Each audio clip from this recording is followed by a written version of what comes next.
Clippers Bulls spot. I am liking the Clippers in this game, guys. This is a bounce back spot. Now this is the third road game of a long homestand of a long road trip for the Clippers as well, and it's only going to get harder as well. But as for this particular game, I do think they match up really well versus the Bulls. And this is a bounce back J spot, what I like to call it. I love backing teams where they got absolutely smoked, man. The Clippers were never in that game in the last game. And we know that it was a back to back. They rested Paul George, Kawhi Leonard as well. No meaningful player played over 25 minutes, so they should be rested as well. But they were down 31-15 at the end of the first quarter, and they were down 64-34 at the end of the first half.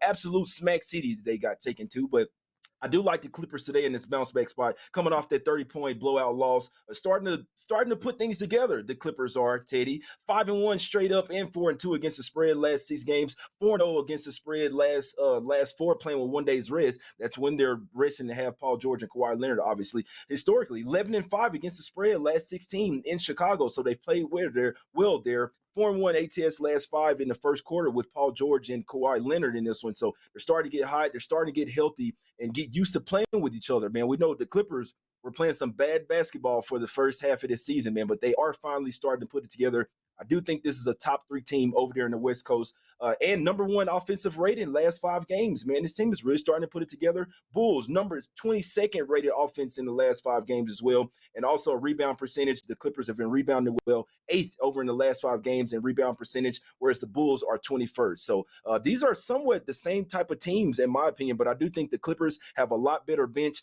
and they're starting to put things together a lot better offensively, more fluid offensively as well, whereas the Bulls, it's mainly Levine and DeRozan that's making the team go. Maybe sometimes Vucevic, but I think the Clippers are a lot more well-balanced here. I'll take them full game here, -3 to get the win. So I'm in a full agreement with you. The Clippers, certainly you talk about these two teams when it comes to upside in the postseason. The Clips are the deeper team, they're the better team. They have the overall better talent. But Chicago's been hanging tough. And the one thing the Bulls have done consistently this year, they've stepped up in class well. Now, they had that ugly 2-game skid. And Zach LaVine was in a terrible slump. And he kind of bounced out of it last game.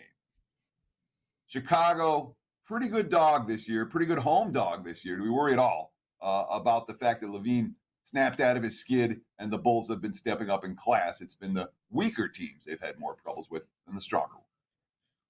Yeah, this is one where I think that they struggled, Teddy, and they do have a revenge spot coming up against. So they did just lose to the Indiana Pacers and the Charlotte Hornets. So it's kind of crazy, like you said, they will play up against the top teams, and they'll lose versus the bottom ones. But in this one, I do think it reversed. I think the Clippers will be too much for them. They're going to be pissed coming off that horrible loss as well. I mean, they never came to play. That was a scheduled loss versus the Cavs. I love backing teams on the next one on the next game, and I think the Bulls are going to start facing some bad teams. That's when they'll stack up some wins in this one. But one thing I always said, noticing patterns. The Bulls have been starting out hot in games, and for whatever reason, they can't put things together for 48 minutes. I don't think it happens here. Last thing, my last point on this game, last time the Bulls did face the Clippers, DeRozan put up 50 points. I'm sure they remembered it. I think Paul George and Kawhi Leonard make it a point to literally to guard Levine and DeRozan themselves. If you slow them down, you have a really good chance at beating the Bulls tonight.